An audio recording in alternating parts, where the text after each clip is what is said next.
BDA ಮನೆಗಳು ವಿಶ್ವಾಸದ ನೆಲೆ, ಕೈಗೆಟುಕುವ ಬೆಲೆ. ಬಿಡಿಎ ಫ್ಲಾಟ್ ಮೇಳ, ವಿಲ್ಲಾಗಳು ಮತ್ತು ಫ್ಲಾಟ್ಗಳಿಗೆ ಸ್ಥಳದಲ್ಲೇ ಬುಕಿಂಗ್. ಡಿಸೆಂಬರ್ 6 ಮತ್ತು 7ರಂದು ಕಣಿಮಿಣಿಕೆ, ಹುಣ್ಣಿಗೆರೆ. ಗ್ರಾಹಕರು ಎಲ್ಲಾ ಬಿಡಿಎ ಯೋಜನೆಗಳಲ್ಲಿ ಲಭ್ಯವಿರುವ ಫ್ಲಾಟ್ಗಳನ್ನು ಖರೀದಿಸಬಹುದು.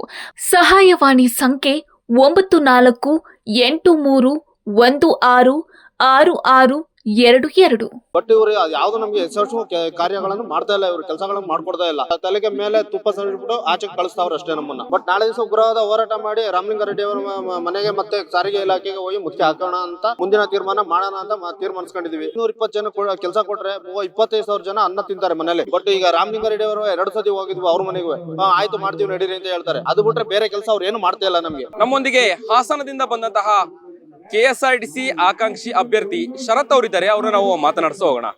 ಈಗ ನೀವು ಎಷ್ಟು ವರ್ಷಗಳ ಹಿಂದೆ ಆಕಾಂಕ್ಷಿ ಆಗಿದ್ರಿ? ಯಾವಾಗ ನೀವು ಅಪ್ಲಿಕೇಶನ್ ಹಾಕಿದ್ರಿ ಕೆಎಸ್ಆರ್ಟಿಸಿ ಅಲ್ಲಿ? ಸರ್ 2019-20 ನಾವು ಕೆಎಸ್ಆರ್ಟಿಸಿ ಆಕಾಂಕ್ಷಿ ಆಗಿ ಇದು ಅರ್ಜಿ ಹಾಕಿದ್ವಿ.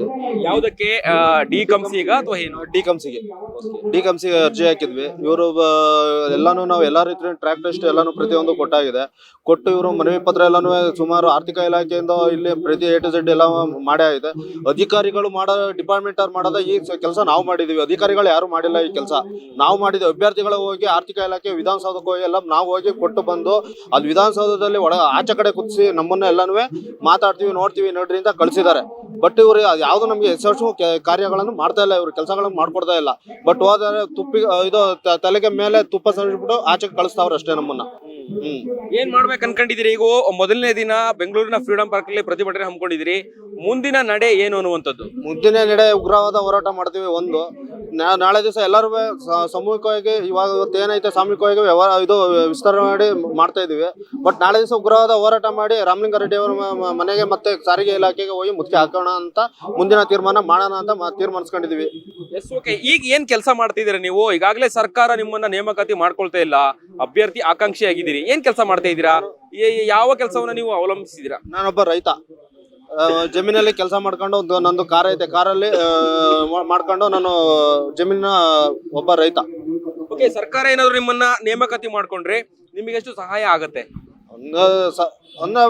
ಈಗ ಏನೈತೆ ಬೀದಿಲಿರೋ ಹೆಂಡತಿ ಮಕ್ಳೆಲ್ಲ ಬಂದು ನೆಮ್ಮದಿಯಾಗಿ, ಇವಾಗ ಏನೈತೆ 520 ಜನ ಕೆಲಸ ಕೊಟ್ರೆ 25,000 ಜನ ಅನ್ನ ತಿಂತಾರೆ ಮನೇಲಿ.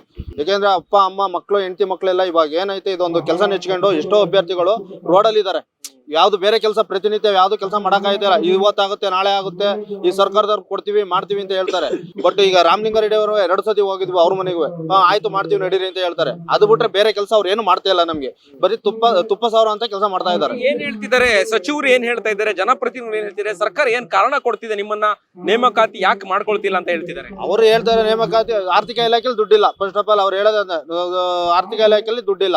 ಅವತ್ತು ನಾವು ಸಿದ್ದರಾಮಯ್ಯ ಸಾಹೇಬ್ರ ಹತ್ರ ಮಾತಾಡಿದಾಗ ಅವ್ರು ಸಿದ್ದರಾಮಯ್ಯ ಸಾಹೇಬ್ರು ಹೇಳಿದ್ರು, ನಾವ್ ಹೇಳಿಲ್ವಲ್ಲ ಆರ್ಥಿಕ ಇಲಾಖೆಯಲ್ಲಿ ದುಡ್ಡೇ ಇಲ್ಲ ಅಂತ. ಯಾರು ಹೇಳಿದ್ರು ಅಂತ ಅವತ್ತು ಅಂದ್ರು. ನಾವು ಕೇಳಿದ್ವಿ ಸಿದ್ದರಾಮಯ್ಯ ಸಾಹೇಬ್ರ ಹತ್ರನೂ, ಆರ್ಥಿಕ ಇಲಾಖೆಯಲ್ಲಿ ಯಾರು ಹೇಳಿದ್ದು ದುಡ್ಡಿಲ್ಲ ಅಂತ, ನಾವ್ ಹೇಳಿದ್ವೇನ್ರಿ ಅಂತ ಅಂದ್ರು ಸಿದ್ದರಾಮಯ್ಯ ಸಾಹೇಬ್ರು. ಆರ್ಥಿಕ ಇಲಾಖೆಯಲ್ಲಿ ದುಡ್ಡಿಲ್ಲ ಅಂತ ಹೇಳ್ತಿರೋರು ಯಾರು? ಈಗ ರಾಮಲಿಂಗಾರೆಡ್ಡಿ ಸಾಹೇಬ್ರು. ಅಲ್ಲ, ಮುಖ್ಯಮಂತ್ರಿಗಳು ದುಡ್ಡಿದೆ ಅಂತ ಹೇಳ್ತಾರೆ, ಸಚಿವರು, ಸಾರಿಗೆ ಸಚಿವರು ರಾಮಲಿಂಗಾರೆಡ್ಡಿ ಅವರು ದುಡ್ಡಿಲ್ಲ ಅಂತ ಹೇಳ್ತಾರೆ. ಇಬ್ಬರು ಮಧ್ಯೆ ಗೊಂದಲ ಇದೆ ಅಂತ ಅನ್ಸುತ್ತಾ? ಅದು ಸರ್ ಅವ್ರವ್ರ ಅಂಡರ್ಸ್ಟ್ಯಾಂಡಿಂಗ್ ಹಿಂಗಿದೆ ಅಂತ ಗೊತ್ತಿಲ್ಲ. ಒಟ್ಟು ಅವ್ರು ಹೋದಾಗ ಆತರ ಹೇಳ್ತಾರೆ, ಇವ್ರು ಹೋದಾಗ ಈ ತರ ಹೇಳ್ತಾರೆ. ಒಟ್ಟು ನಮ್ಗೆ ಅವರು ಕಣ್ಣಿಗೆ ಬೆಣ್ಣೆ ಅಂತ ಸರಿಬಿಟ್ಟು ಅಲ್ಲಿ ಹೋದಾಗ ಮನಸ್ಥಿತಿ ಸಮಾಧಾನ ಮಾಡಿ ಆಚೆ ಕಳಿಸ್ತಾರೆ ಅಷ್ಟೇ. ಒಟ್ಟು ಎಷ್ಟು ಜನ ಆಕಾಂಕ್ಷಿಗಳಿದ್ದೀರಾ? ಎಷ್ಟು ಜನ ಡ್ರೈವರ್ ಮತ್ತೆ ಡಿಕಂಸಿ ಎಷ್ಟು ಜನ ಇದ್ದೀರಾ ಒಟ್ಟು? ಸರ್ ಡಿಕಂಸಿ ಬಂದು 545 ಜನ ಇದ್ದಾರೆ. ಡ್ರೈವರ್ ಪೋಸ್ಟ್ ಬಂದು 1200 ಜನ ಅವ್ರೆ. ಟೋಟಲ್ 1750 ಜನ ಇದ್ದಾರೆ ಟೋಟಲ್. ಇನ್ನು ಪಾಪ ಇದೇನೇನೆ ನೆಚ್ಕೊಂಡು ಪಾಪ ಬಡ ವಿದ್ಯಾರ್ಥಿಗಳು ತುಂಬಾ ನೆಚ್ಕೊಂಡು ಇದೇ ಜೀವನ ಮಾಡ್ಬೇಕು ಅಂತ ಬಹಳ ದಿನಗಳಿಂದ ಕಾಯ್ತಾವ್ರೆ. ಇವ್ರು ಯಾರು ಅದು ನಮ್ಮನ್ನ ಆಸೆ ಈಡೇರಿಸ್ತಾ ಇಲ್ಲ. ನಿಮಗೆ ವಿಶ್ವಾಸ ಇದೆಯಾ ನೇಮಕಾತಿ ಸರ್ಕಾರ ಮಾಡ್ಕೊಳ್ಳುತ್ತೆ ಅನ್ನುವಂತಹ ನಂಬಿಕೆ ಇದೆಯಾ? ಸರ್ ನೇಮಕಾತಿ ಮಾಡ್ಕೊಳ್ಳೇಬೇಕು, ಮಾಡ್ಕೊಡ್ತಾರೆ ಅನ್ನೋದು ಒಂದು ಆತ್ಮವಿಶ್ವಾಸ ಇದೆ ಸರ್. ಒಂದು ವೇಳೆ ನೇಮಕಾತಿ ಮಾಡ್ಕೊಳ್ಳಿಕ್ಕೆ ಇನ್ನು ಸಮಯ ತೆಗೆದುಕೊಂಡ್ರು, ವಿಳಂಬ ಆಯ್ತು ಅಂತಂದ್ರೆ ಏನ್ ನಿರ್ಧಾರ ತೆಗೆದುಕೊಳ್ತೀರಿ ನೀವೆಲ್ಲರೂ?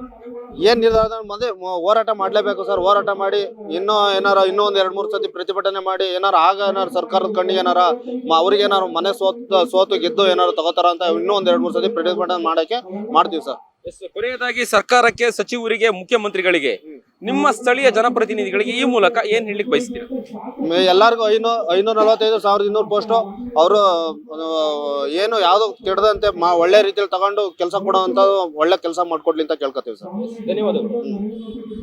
ಇದಿಷ್ಟು KSRTC ಆಕಾಂಕ್ಷಿ ಅಭ್ಯರ್ಥಿಗಳ ನೋವಿನ ಮಾತುಗಳಾಗಿತ್ತು. ಸರ್ಕಾರ ಆದಷ್ಟು ಬೇಗ ನಮ್ಮನ್ನ ನೇಮಕಾತಿ ಮಾಡ್ಕೊಳ್ಬೇಕು. ನಾವು KSRTC ಚಾಲಕರಾಗಿ ಅಥವಾ ನಿರ್ವಾಹಕರಾಗಿ ಕೆಲಸ ಮಾಡ್ಲಿಕ್ಕೆ ಈಗಾಗಲೇ ನಾವು ಅಪ್ಲಿಕೇಶನ್ ಕೂಡ ಹಾಕಿದ್ವಿ. ಸರ್ಕಾರ ಇನ್ನು ಕೂಡ ವಿಳಂಬ ಮಾಡ್ತಿರುವಂತದ್ದು ನಮ್ಮ ಕುಟುಂಬದ ಮೇಲೆ, ಆರ್ಥಿಕತೆ ಮೇಲೆ ಪರಿಣಾಮ ಬೀಳ್ತಿದೆ ಅನ್ನುವಂತಹ ನೋವಿನ ಮಾತುಗಳನ್ನ ಹೇಳ್ಕೊಂಡಿರುವಂತದ್ದು. ಕ್ಯಾಮ್ರಾ ಪರ್ಸನ್ ಮನೋಜ್ ಜೊತೆ ಅಭಿಜಿತ್ ಗಣೇಶ್, ಕರ್ನಾಟಕ ಟಿವಿ, ಬೆಂಗಳೂರು. ನೀವು ಸಣ್ಣ ಆಗ್ಬೇಕಲ್ವಾ? ಅದು ಒಂದು ಉತ್ತಮ ಆಹಾರದಿಂದ ಸಣ್ಣ ಆಗ್ಬೇಕಲ್ವಾ? ಪ್ರತಿದಿನ ನಮ್ಮ ಜೀನಿ ಸ್ಲಿಮ್ ನ ಯೂಸ್ ಮಾಡಿ ಯಾವುದೇ ಸೈಡ್ ಎಫೆಕ್ಟ್ ಇಲ್ದಂಗೆ ನೀವು ಸಣ್ಣ ಆಗ್ತೀರಾ.